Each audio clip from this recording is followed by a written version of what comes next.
दोस्तों, welcome back to Sanjay classes. बच्चों, आज मैं आप लोगों को एक टॉपिक कराऊंगा रिवैल्यूएशन अकाउंट, जो कि काफी इंपॉर्टेंट है आपके chapters like change in PSR, admission of a partner, retirement and death. तो इन सभी टॉपिक में इन सभी चैप्टर्स में ये कॉमन टॉपिक रहेगा। बेसिकली जो वीडियो है वो क्लास 12th के लिए, but other students like CA foundation, CS CMA foundation वाले बच्चे भी देख सकते हैं। देखो, आप लोगों ने एक वर्ड सुना है, फॉर्म रिकॉन्स्टिट्यूट होना। कब हमारा फॉर्म रिकॉन्स्टिट्यूट होता है? जब कभी भी पार्टनर्स के बीच में इकोनॉमिक रिलेशनशिप चेंज होता है तो हमारा फॉर्म क्या होता है? रिकॉन्स्टिट्यूट होता है। तो बच्चों, हमारा फॉर्म रिकॉन्स्टिट्यूट कब होता है? जब पार्टनर्स के बीच में इकोनॉमिक रिलेशनशिप चेंज होता है। इकोनॉमिक रिलेशनशिप का मतलब है फाइनेंशियल रिलेशनशिप चेंज होना। जैसे कि पार्टनर्स ने अपना पीएसआर चेंज कर लिया। पहले पार्टनर्स इक्वल रेशियो बांट रहे थे, अब पार्टनर्स ने अपना रेशियो 3:2 कर लिया। तो किसी पार्टनर को आज इस रेशियो में चेंज होने की वजह से किसी पार्टनर को ज्यादा अमाउंट मिलेगा प्रॉफिट का, पहले की कंपैरिजन में उसका जो शेयर ऑफ प्रॉफिट है वो बढ़ चुका है, एंड किसी पार्टनर का जो शेयर ऑफ प्रॉफिट है वो पहले की कंपैरिजन में कम हो चुका है। जिस पार्टनर का शेयर ऑफ प्रॉफिट पहले की कंपैरिजन में बढ़ जाता है उसको हम गेनिंग पार्टनर बोलते हैं, एंड जिसका पार्टनर शेयर ऑफ प्रॉफिट पहले की कंपैरिजन में कम हो जाता है उसको हम क्या बोलते हैं? Sacrificing partner. तो यहां पर हमारा इकोनॉमिक रिलेशनशिप चेंज हो रहा है तो हमारा फॉर्म रिकॉन्स्टिट्यूट हो रहा है। उसी तरीके से एडमिशन में कोई नया पार्टनर बिजनेस के अंदर आता है तो भी हमारा फॉर्म रिकॉन्स्टिट्यूट हो जाएगा, क्योंकि जो है हमारे जो पार्टनर्स के बीच में रिलेशनशिप है वो चेंज हो रहा है। उसी तरीके से रिटायरमेंट में कोई एक व्यक्ति छोड़कर जाएगा तो पहले 3 जनों में प्रॉफिट्स बढ़ रहा था, ये जो पैसे से रिलेशन, जो संबंधित रिलेशन था वह चेंज हो जाएगा। उसी तरीके से डेथ में होता है। तो बेसिकली जब कभी भी आपका एक फॉर्म रिकॉन्स्टिट्यूट होता है पार्टनरशिप बिजनेस में, तो हम अपने फॉर्म की उस डेट पर, रिकॉन्स्टिट्यूशन डेट पर, हम एक एग्जैक्ट पोजीशन फाइंड आउट करने के लिए हम एक टॉपिक पढ़ते हैं जिसका क्या नाम है? Revaluation account. इस रिवैल्यूएशन अकाउंट में हम लोग क्या करते हैं? जो एसेट्स होती है उनको हम रिवैल्यूट करते हैं और लायबिलिटी जो होती है उसको हम क्या करते हैं? रीअसेस करते हैं। रीजन मीन क्या है रिवैल्यूट एंड रीअसेस करने का? क्योंकि जो पार्टनर्स जो उनके बीच में ओल्ड रिलेशनशिप था, वो जो एसेट्स एंड लायबिलिटीज वो बिलोंग्स करती है इन देयर ओल्ड रिलेशनशिप के अकॉर्डिंगली।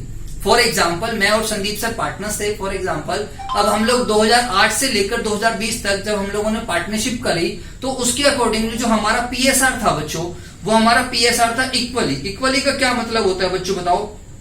इक्वल का मतलब है 1:1। लेकिन आज हमने क्या कर लिया? अपना पीएसआर चेंज कर लिया, 3:2 कर लिया।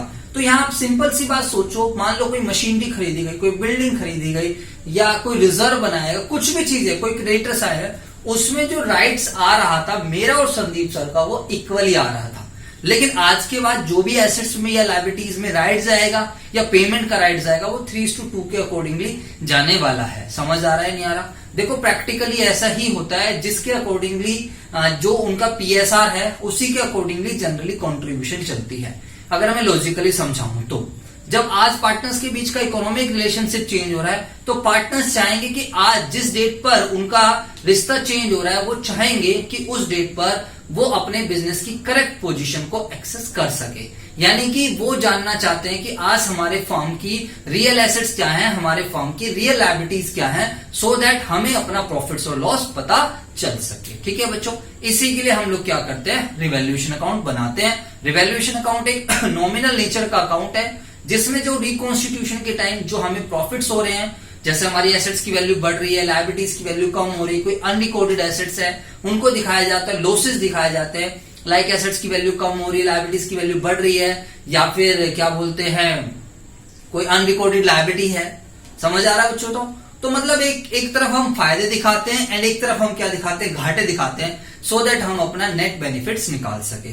तो बिना टाइम वेस्ट करे मैं अब आपको ले चलता हूं बोर्ड पर, एंड जो मैंने पहले से ही नोट डाउन आप लोगों के लिए किया हुआ है तो अब हम देखते हैं और समझते हैं कि क्या होगा।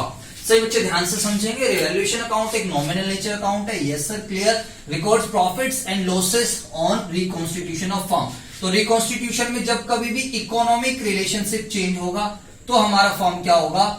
रिकॉन्स्टिट्यूट होगा। ये मैंने आपको समझा ही दिया, चाहे वो चेंज इन पीएसआर हो, चाहे एडमिशन हो, चाहे रिटायरमेंट हो, चाहे डेथ हो। जब कभी भी पीएसआर चेंज होगा इसका जो बैलेंस आता है, अगर क्रेडिट बैलेंस ज्यादा होगा डेबिट से, उसको हम प्रॉफिट बोलेंगे। अगर डेबिट बैलेंस ज्यादा होगा क्रेडिट से, तो उसको हम लॉस बोलेंगे। और इसको हम ट्रांसफर करते हैं ओल्ड पार्टनर्स। इसको अभी हम समझाते हैं। फॉर एग्जाम्पल रिवैल्यूएशन अकाउंट का फॉर्मेट, तो सभी बच्चे ध्यान रखेंगे। नॉमिनल नेचर किस तरीके का अकाउंट है, अगर हम बात करते हैं तो ये पार्टिकुलर्स वगैरह आप लोग लिख सकते हो, 12th के बच्चे हो, बड़े समझदार बच्चे हो। तो क्रेडिट साइड में हम सारे फायदे लेकर जाएंगे। बताइए फायदे की अगर हम बात करते हैं, हमारी एसेट्स की वैल्यू बढ़ गई। पहले मेरी लैंड 1 लाख की थी, अब मेरी लैंड 2 लाख की हो चुकी है। तो 1 लाख से 2 लाख की अगर लैंड हो जाती है तो ये बच्चों मेरा फायदा है। ठीक है बच्चों, लैंड मेरी 1 लाख से 2 लाख की हो गई तो मेरा फायदा हो गया। मेरे क्रेडिटर्स पहले 5 लाख के थे, अब 3 लाख के हो गए, 2 लाख रुपए का फिर फायदा होगा। तो लायबिलिटीज कोई भी कम होगी तो उसको हम क्रेडिट साइड दिखाएंगे। कोई अनरिकॉर्डेड एसेट्स, जैसे कि जब हम अपना फॉर्म रिकॉन्स्टिट्यूट कर रहे हैं तो हम एक एक आइटम को चेक करते हैं। बिजनेस को बिल्कुल अच्छे से एक तरीके से इन्वेस्टिगेशन होती है, इंक्वायरी होती है एक तरीके से। जैसे हम अपनी अलमारी साफ करते हैं तो हमें कई बार बुक्स में पैसे मिल जाते हैं, उसी तरीके से हमारे बिजनेस में कोई अनरिकॉर्डेड एसेट्स फाइंड आउट कर लेते हैं, मिल जाती है जब हम अपने फॉर्म को रिकॉन्स्टिट्यूट करते हैं। तो उसके अलावा अगर हम बात करते हैं तो हमारे पास घाटे का स्कोप कहां पर है। अगर मेरी एसेट्स की वैल्यू कम, इसका अपोजिट है, एसेट्स की वैल्यू कम हो जाती है, लाइक डेप्रिसिएशन लग गई, स्टॉक की वैल्यू कम हो गई, डेटर पे प्रोविजन बना रही है, सब मेरे घाटे के एग्जांपल्स हैं। इंक्रीज इन लायबिलिटीज, मेरे क्रेडिटर्स बढ़ गई, मेरा बीपी बढ़ गया, कोई लोन बढ़ गया, तो वो मेरा लॉसेस है, क्योंकि मुझे अब ज्यादा पैसा पे करना है। उसके अलावा अनरिकॉर्डेड लायबिलिटीज, पहले नहीं पता था, कोई बीपी वाले आगे पैसे मांगने, वो पहले रिकॉर्ड नहीं था, या कोई कंटीजेंट लायबिलिटी थी, वो आज की डेट में एक्चुअल लायबिलिटी बन गई है, तो अनरिकॉर्डेड लायबिलिटी। कई बार हमें अपने फर्म को रिकॉन्स्टिट्यूट जब करते हैं तो नया रिलेशनशिप बनाते हैं, नई डीड बनाते हैं, तो हमारे कुछ एक्सपेंसेस भी इंकर्ड होते हैं, तो उसको हम क्या बोलते हैं बच्चों, बताओ, रिकॉन्स्टिट्यूशन एक्सपेंसेस। तो कुछ क्वेश्चन में होगा तो उसको भी हम पे करेंगे, and that will also be considered as an expenses या फिर लॉसेस। समझ आया, वो मेरे प्रॉफिट्स को कम करेगा तो डेबिट साइड में आ जाएगा। तो हम क्रेडिट साइड में से हम डेबिट साइड घटाएंगे। अगर क्रेडिट साइड ज्यादा है तो बच्चों मेरे को जो मिलेगा उसको हम क्या बोलेंगे, प्रॉफिट्स। और अगर मेरी डेबिट साइड ज्यादा है क्रेडिट साइड से तो बेटा अब हम उसको क्या बोलेंगे, प्यार से लॉसेस। समझ आ गया। एंड ये जो प्रॉफिट्स एंड लॉसेस है ये सब पुराने हैं बच्चों, बताओ, these are belongs to old partners in their old ratio. तो इसलिए बच्चों इनको ओल्ड पार्टनर्स में दे देना, ट्रांसफर कर देना। और कौन से रेशियो में ट्रांसफर करना है आप सब बच्चों को, ओल्ड रेशियो में। आई hope this is clear. Yes sir. Sir अगर इसकी जर्नल एंट्रीज आती है तो जर्नल एंट्रीज हम कैसे करेंगे, बड़ी सिंपल है। एसेट्स को बढ़ाना है, बताइए अगर मैं यहां पर इसकी एंट्री बनवाऊं, वैसे मैंने इधर बनवा रखी है, एसेट्स को बढ़ाने की एंट्री क्या होगी, एसेट्स के बैलेंस क्या होते हैं, डेबिट, बढ़ाना होगा तो debit, asset debit to revaluation account. जी सर। लायबिलिटीज की वैल्यू, लायबिलिटीज के बैलेंस क्या होते हैं, क्रेडिट, कम करना होगा तो डेबिट, तो liabilities debit to revaluation account. जी सर। अनरिकॉर्डेड एसेट्स की एंट्री बनाओ, unrecorded asset debit to revaluation account. जी सर, समझ आ गया। ओके बच्चों, अगर हम बात करते हैं यहाँ पर एसेट्स को कम करने की, एसेट्स के बैलेंस डेबिट, कम करना है तो क्रेडिट, तो जो भी मेरी एसेट्स कम होगी उसका हम नाम लिख देंगे क्रेडिट साइड और डेबिट कर देंगे हम रिवैल्यूएशन अकाउंट। उसी तरीके से इंक्रीज इन लायबिलिटीज के बैलेंस क्रेडिट, बढ़ाना है तो क्रेडिट, डेबिट किसको करेंगे हम, रिवैल्यूएशन अकाउंट। ठीक है बच्चों, अनरिकॉर्डेड लायबिलिटी की भी उसी तरीके से हो जाएगी एंट्री। आप सही बच्चे समझ सकते हो कि revaluation account debit to unrecorded liabilities और revaluation account debit to bank. I hope this is clear. Yes sir, बिल्कुल क्लियर है।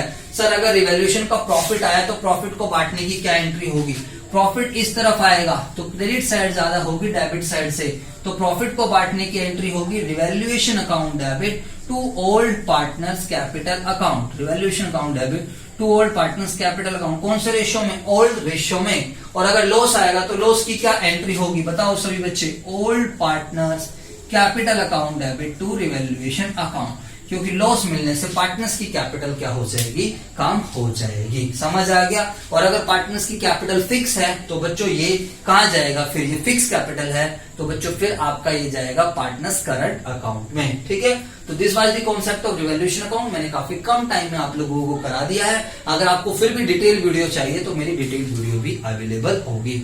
आई होप आप सभी को अच्छा लगा होगा। कॉमन टॉपिक है सभी चैप्टर्स के लिए। फिर भी अगर आपको कोई डाउट है तो आप मेरे व्हाट्सएप नंबर पर मेरे से डाउट पूछ सकते हैं। ओनली व्हाट्सएप के थ्रू, कोई भी बच्चा कॉल नहीं करेगा।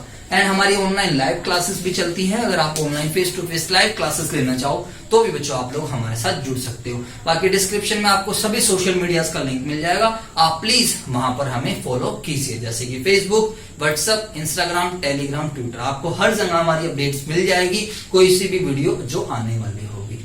ओके बच्चों, थैंक यू वेरी मच।